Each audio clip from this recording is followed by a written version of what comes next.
How's it going, guys? Welcome back. I hope you're doing well.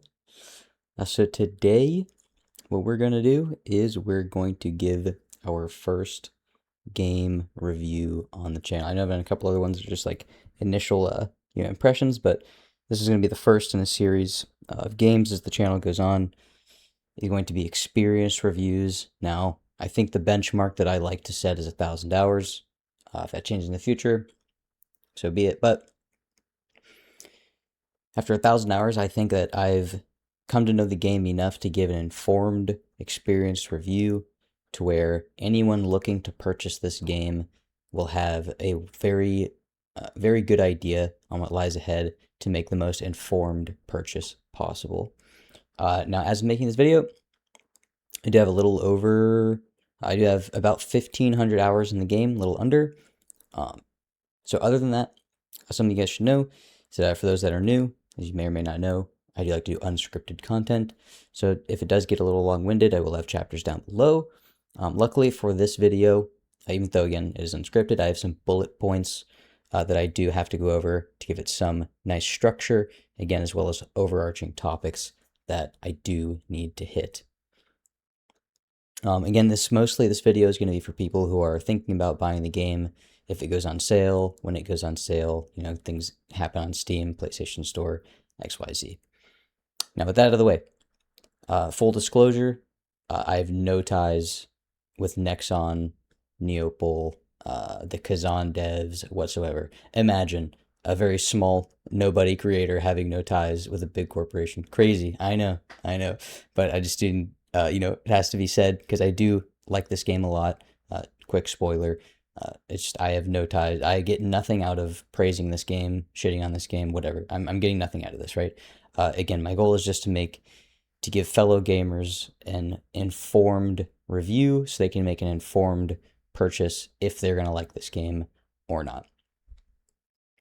Other than that, to sum up the intro, I just want to go over the topics real quick. So the topics in this video are going to be, we're going to go over combat, world and story, level design, gearing and the skill trees, replayability, popular critiques that are currently out there about the game and why I think that they are misleading.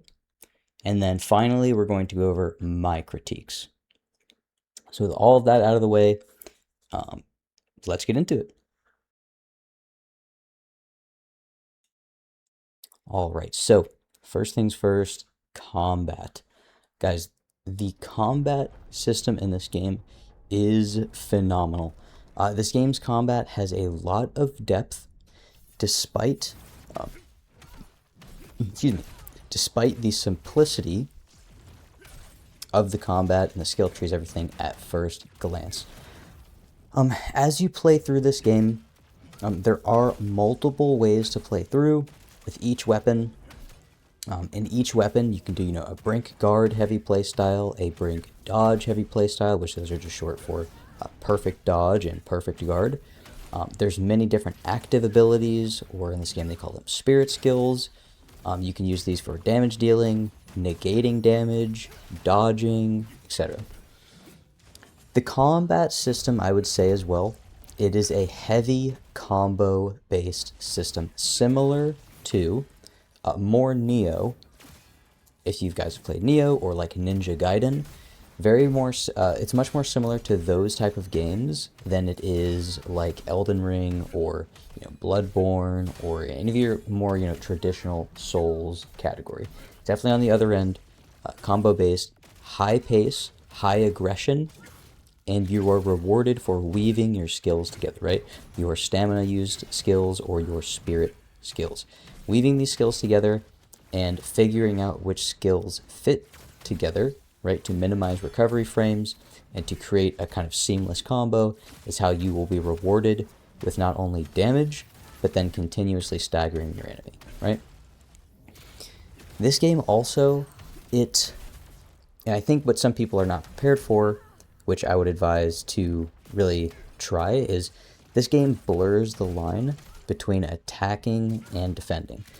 So it's like, in a more traditional Souls game, there's a very structured window, right? The enemy will have a certain combo, and that's your opportunity to iframe, right? Dodge, strafe, guard, whatever it is. And then there's a very clear window where it's your turn to attack or take an action, right? It's your turn to attack, it's your turn to use a consumable, heal, whatever it is, rinse, repeat, right? I understand there's some exceptions in other games, right, with certain skills to interrupt your enemy, etc. But that's more the exceptions in those games, whereas in this game, it's the rule, right? The line between attack, offense, and defense really is blurred. If you have resources, even if your enemy is attacking, I promise you, it is your time to deal damage. You can attack and defend at the same time. You can deal damage while being evasive simultaneously. This is a core mechanic in the game. I would also say, as far as the combat goes, this really is the highlight of the game. This game, a lot of detail and attention from the devs went into combat, and it shows. It's very rewarding in this game to engage in the combat system and reach for the skill ceiling of different weapons, different play styles, different gear set play styles, etc. It's very rewarding to become proficient at these weapons. Now, honestly, again, the combat is exceptional. You feel the weight of each weapon. Each weapon feels great. They feel different, not only in the animations, but they actually feel different. The sound of them, the stop animations, the visuals of the active animations. They're really, really nice. But you should know, in the combat system, there are only 3 weapons, but don't let that push you away, because I promise there are many different ways to play, even with only 3 weapons, as I kind of alluded to earlier, because of the way that you build your skill tree, mixed with the gear sets available to you, which can augment your play further. And again, even though, let's as an example, let's say there's 3 gear sets per weapon, there are more, but it really allows you to use each weapon and use different weapons gear sets with the other weapons, because the bonuses are kind of general. But we'll get a little bit further into that later. For now, guys, that's all I got to say about the combat. I promise you will enjoy it.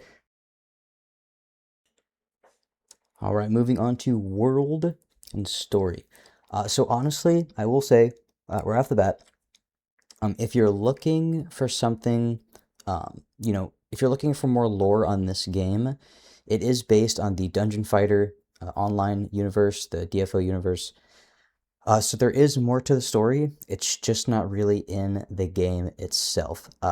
Believe me, I know it is kind of odd. It's like they took a chunk out of it and they kind of left a little bit of the more nitty-gritty out of it.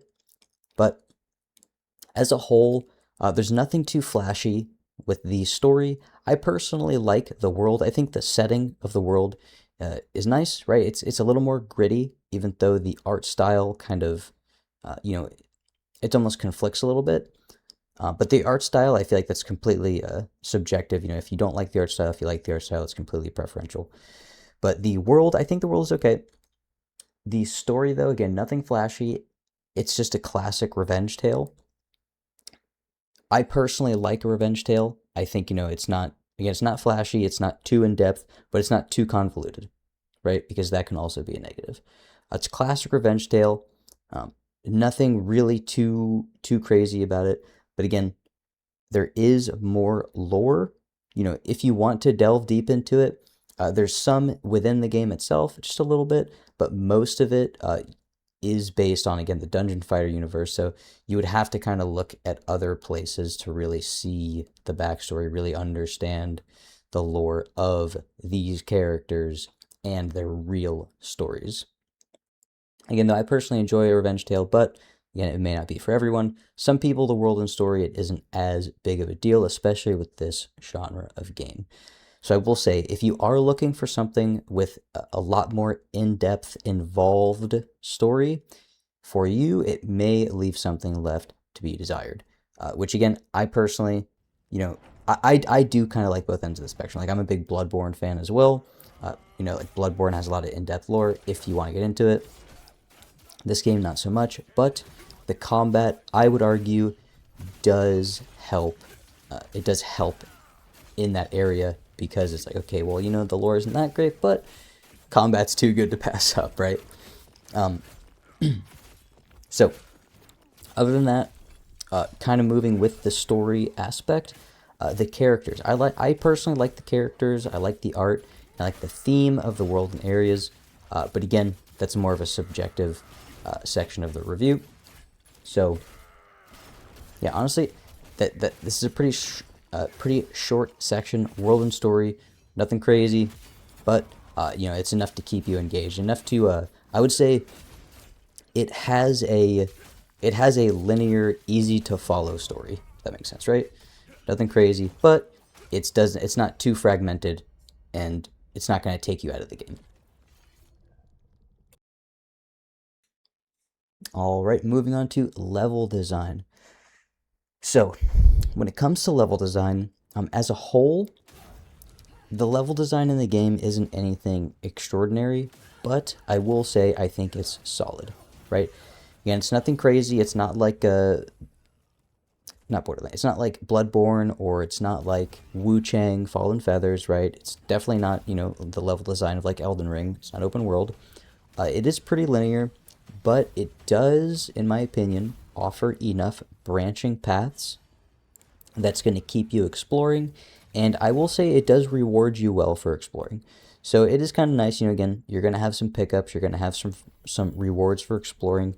And you're going to have, 2, maybe 3 branching paths per map and in segments per map, right?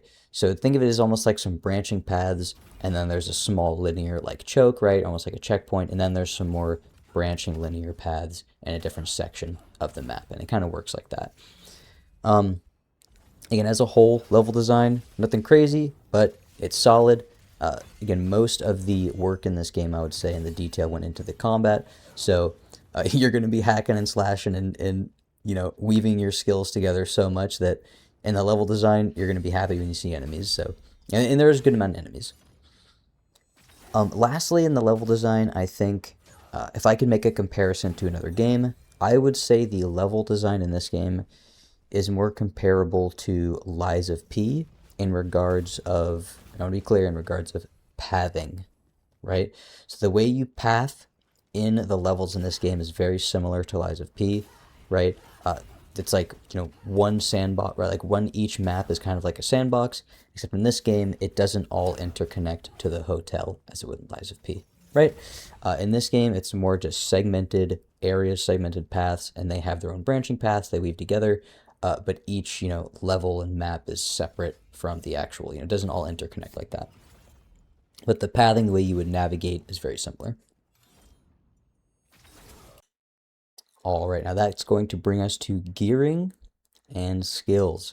So, because this ties and this has a direct effect on the combat system, they had to make this, that they had to nail it, right? They had to put a lot of attention in here.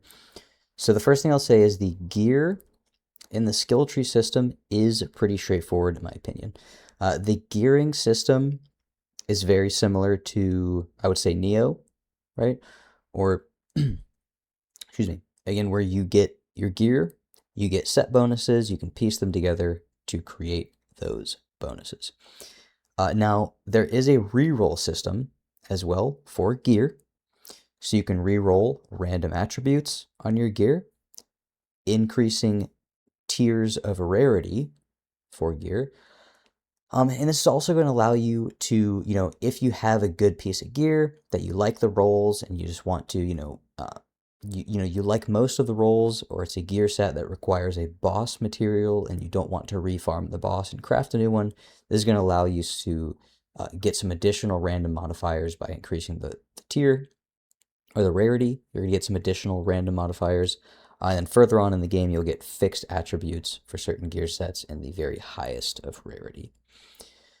Now, the gear set bonuses themselves, they are nice, either in a full set, but they're also really good in general sets. So, like, when you have gear set bonuses that could create a full set, the devs did a good job at making sure that most of the sets, the early gear set bonuses, 2-piece bonus, 3-piece bonus, 4, whatever, has a general set bonus.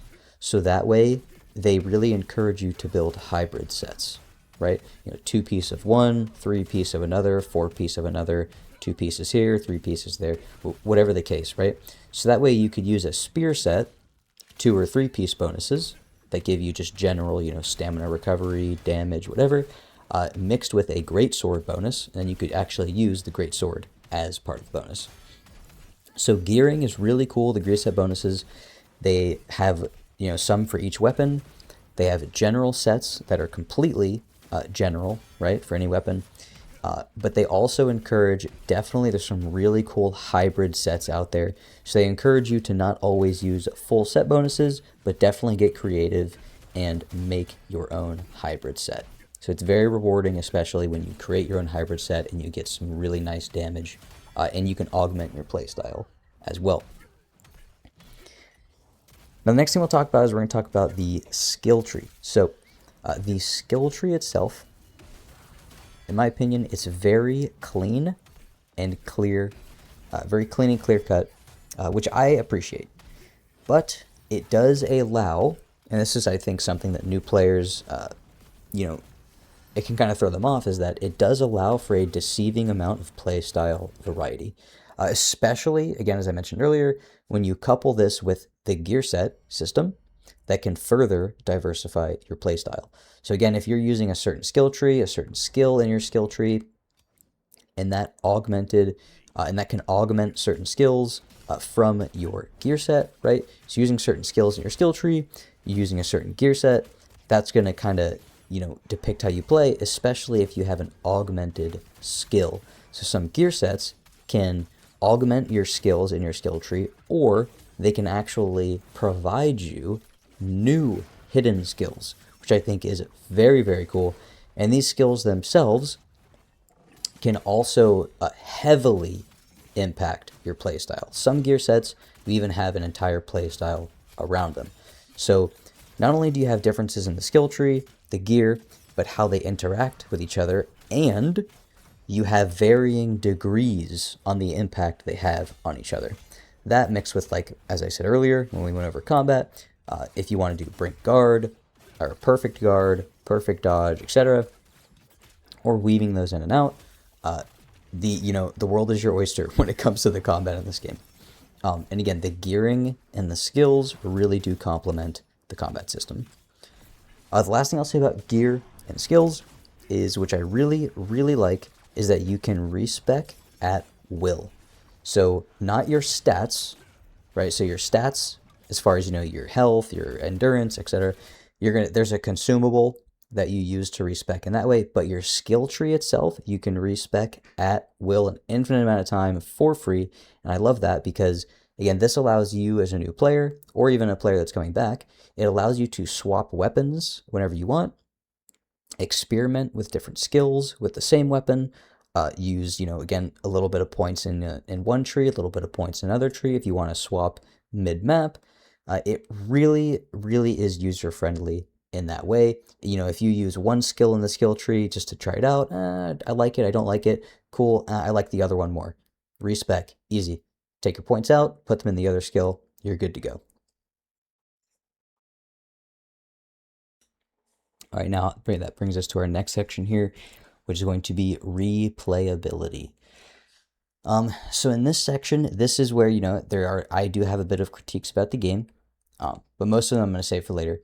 So replayability, unfortunately, the game only has 3 playthroughs. So there's New Game, which is your first playthrough, there's New Game Plus, and there's New Game Plus Plus. Most of the replayability in this game comes from reaching, your ability and your attempts to reach the skill ceiling of the 3 weapons and the playstyle variations within each weapon. Yeah, I mean, again, the combat really is, for me anyway, it really is, from what I can tell, the highlight of this game. But you should know, Once you finish, right, once you finish your first playthrough in the initial difficulties, you will unlock a final difficulty, which is hardcore mode, and some challenge modes, which I will go over in a little bit. But you should know that before you play, your new game plus in whatever difficulty that you finish the game, if you choose to purchase it, your hardcore playthrough, if you choose to play hardcore, it will be a brand new save because the initial difficulties when you launch the game, you can switch in between those at will. So your hardcore playthrough, you are locked into that hardcore difficulty. So what they do is it is a completely new save. So moving on, I will say in addition to the 3 playthroughs per save, again, just to kind of clear that up, once you beat your first playthrough, you will unlock the challenge modes or the boss rush modes in the hardcore mode. And I will say the boss rush modes are okay, but most of the fun in them really is more of a it is a challenge mode, right? They're not as fun, I would argue, as the main game, because in those boss rush modes, or at least in one of them, they take your gear sets away, so you have to rely on your skill tree only and your knowledge of the bosses. Now, again, they made this kind of more structured, right, as more of a challenge, but the rewards, in my opinion, are well worth it that you can use in your main campaign. So the boss rush modes, if you choose to play this game, I would definitely say they are worth it, because again, the rewards you can use in your next New Game Plus run, and they are really cool. And they have really cool transmogs, right? We all love aesthetics, we all love transmogs, they're all cool. So as a whole, I personally would say, as far as replayability goes, replayability is all about mastering the combat system. If you enjoy the combat system, if you can see the vision, right, and see all of these things weave together, mastering that is something to reach for, and it is very rewarding and very fun to do. So as a whole, I would prefer Infinite New Game Plus as well, which, again, it's unfortunate that there is no Infinite New Game Plus, but the depth of the combat system reaching for that skill ceiling, again, it can be an okay substitute in this case to basically extend your playtime and give you some more hours from your purchase.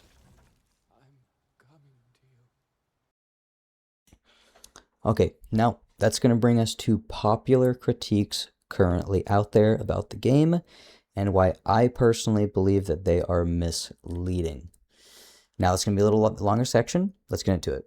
So the first critique, the popular critique out there, is that the bosses have high health pools, they have a lot of HP, or that they are, quote, spongy. This is a very popular criticism of the game on launch, and I would say it's currently believed by some as well. Some new players that the bosses are spongy or have a high health pool, and it's definitely, some people that have put down the game and stopped playing because of this this perception. They just still believe it, right? Now, here's the thing. I really think that the reason some people come to this conclusion stems from one or a combination of the following. Either not synergizing your gear set bonuses, right? Because gearing is very important in this game. Right? A lot of your damage comes from your gear set bonuses.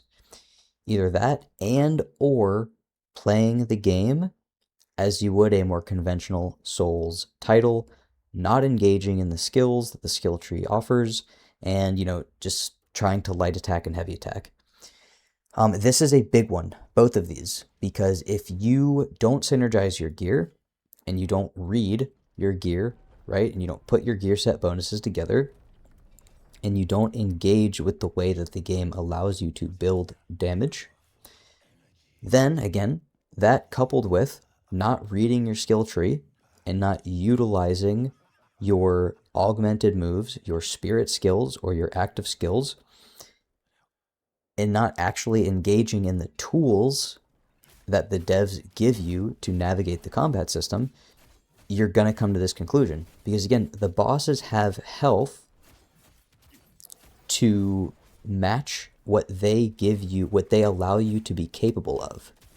So this game, again, kind of touching on what we talked about earlier, this game really does blur the line when it comes to offense and defense.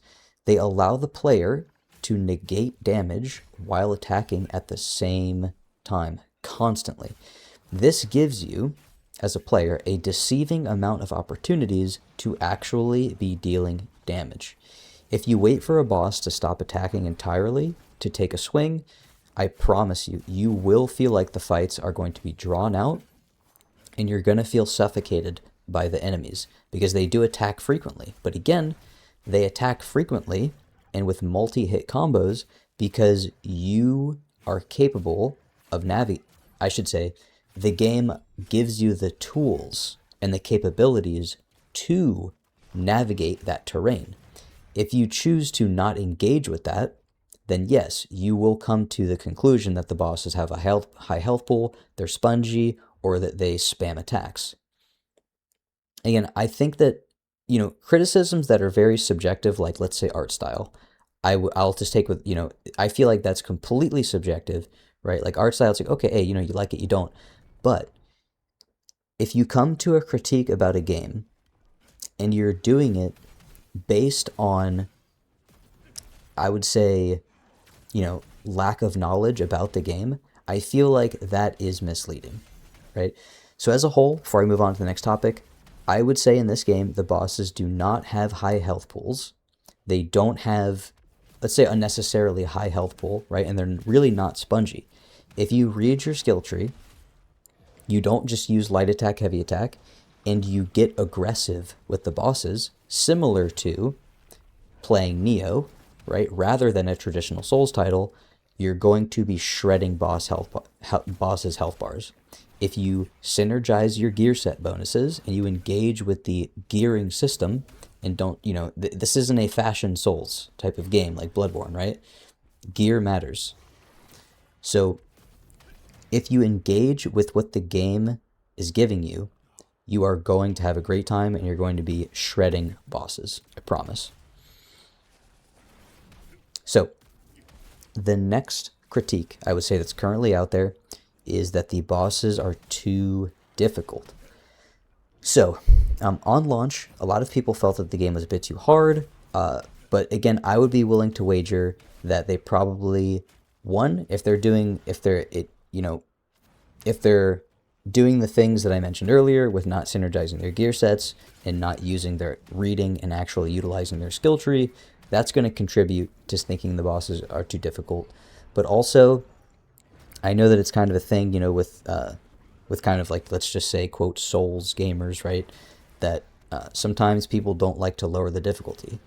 Guys, in this game, they give you multiple difficulties. If the game is too difficult, you can always lower it. I promise that the people saying the game that was too difficult, they were not playing on the easiest difficulty. They were probably making that critique playing on the hardest difficulty, right?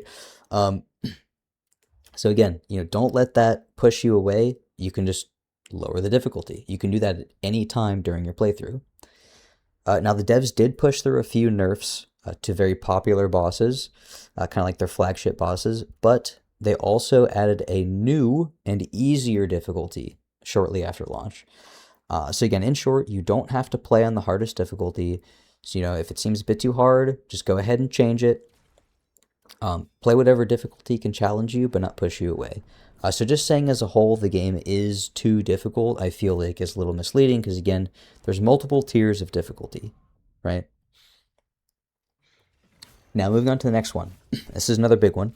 There's too many statuses, or the status effects that can be put on you as a player are unmanageable. Now, again, this does also tie into what I was talking about earlier with reading your skill tree, utilizing your skills that they give you. Because look, bosses there are a lot of status effects in the game, but every single weapon has a myriad of skills, and they really do. They have a myriad of skills to avoid statuses. You can also dodge, right? In this game, there's a lot of brink guarding, there's a lot of guarding, parrying. which, there is an interaction with statuses, but if you engage with all of the tools the game gives you, I promise, statuses are not as much of an issue as a lot of players make them out to be. They're really not. Genuinely, you have to read your skill tree. You have to dodge rather than guard sometimes, right? And even, if you play the game while only guarding or brink guarding, perfect guarding, you're gonna accumulate status, but it won't inflict until a certain threshold. Now, even with that out of the way, I will say this too. Even the greatsword, which is the most guard-focused weapon, right? Even the greatsword has plenty of ways to avoid statuses. Even one particular way that you can guard and accumulate 0 status. But again, it is you can't force people to read their skill tree. You can't force people to use it. If you don't engage with the tools the game gives you, you may have a bad time, right? So that's what I'll say. In short, read. I think these critiques, they're all misleading in my opinion, because if you try to engage with the game and you don't try to force the game, playing the game as a Souls-like game, you're going to have a much better time, and you're going to see that these things kind of fall flat, right? If you play the game more as you would, basically, if you play the game as its own entity rather than, oh, it's just a Souls-like or a Neo-like, just play it like Khazan. Have an open mind, read your skill tree, and I promise you're going to have a much better time. All right, guys, now we're going to move on to the final section here. These are going to be my critiques. Now, here's the thing. I'll start off with this. I love the game. I do. Again, I have 1,000+ hours in it. I'm going to keep playing it as well. Not only on stream, I'm going to continue making content about it. And even when I move on to, heavily experience another game, like as an example, I'm currently looking at Phantom Blade Zero. I will always come back to this game. This game will be something that I at least dabble in, probably for the remainder of playing games. It's really is phenomenal. It's not just quote soul slop. Yeah, it's its own game. It's very, very engaging. The combat's very rewarding. So even saying that, and I love this game, and I personally would recommend that you give it a shot. Just again, as a gamer, right? Again, I get nothing out of this. Just as a gamer, I think you should give it a shot because it is that good of a game, right? Especially if you're watching this and the game's currently on sale, I would say go for it, right? Definitely get your feet in there, jump in. But even though I'm very fond of this game, I do have critiques, right? I would be, I'm not just all in, ride or die, blind to the things that make it a little lesser, right? Things left to be desired. So let's get into it. A big thing for me, even though I mentioned it kind of earlier, is that there's no infinite new game plus. I really prefer when games have an infinite new game plus system, especially when the combat system is this enjoyable. Now, I did say earlier that with there not being an infinite new game plus, the only thing making it to where the replayability can kind of shield me right from that critique is, again, the combat system. The combat system is so rewarding and reaching for that skill ceiling that not having an infinite new game plus isn't as impactful. But ideally, I would say infinite new game plus would really, really be the cherry on top, because at end game, the scaling is so much in the player's favor. The bosses just get completely annihilated, right? Especially if you're using, a more min-maxed gear set, not even a meta gear set, but just a min-maxed one, the bosses will just melt away. So, not infinite new game plus, that one is a big one for me. The other critique I have is that the game is no longer being supported, which means that's not the critique in itself, it's kind of what it means. So the dev team currently is, per their last communication, is they are finishing up final tasks. Now, the reason why this is a critique is because the game is no longer being supported, it means that what we have now is kind of it, right? So kind of very small minor bugs in the game. I'm thinking that those are kind of here to stay. Now, to be clear, the game is in a good state right now, currently. The performance is fine. It runs well, doesn't crash. For me, anyway, right? The game doesn't really crash. It's in a pretty good state. The bugs that are in the game are very, very minor. Even I, playing it every day, I don't really encounter any, consistently, right? And even if I do, they're not game breaking. They're nothing crazy. Yeah, but I would have loved to see more, right? I would have loved to have seen a DLC or really, really involved DLC, especially with the absence of No New Game Plus, right? Now, my third critique is, and this is another one that sticks out to me straight away, is enemy variety. Now, the enemies are pretty good, right? I personally, I like them, right? They're, again, with the combat system, I view enemies more of, ways to engage in the combat system, right? Things to do, ways to navigate them, dodge them, guard them, use my skills on them, kind of get fancy with it. But enemy variety in this game is a little lacking. Unfortunately, but on a positive note, the boss fights, but the frequency of enemies, right? The density of them is okay. The boss fights, though, are extremely fun and engaging, so I think this is where it kind of offsets enemy variety. But still, I can't ignore the fact that enemy variety is a little lacking. That is a definite point for me. Again, after so much playtime, I would have liked if there was more enemy variety. Maybe they were banking on the DLC, I'm not sure. But the boss fights are still great. Again and again, I still enjoy all the boss fights, so that's another thing. Yeah, like the boss lineup is good. But honestly, yeah, that's all I got for critiques. There's not much to pick apart in the game, right? It's a good game, especially if you get it on sale. You're going to enjoy it a lot. All right, guys, that brings us to the closing of the video. As a short recap, I will say this.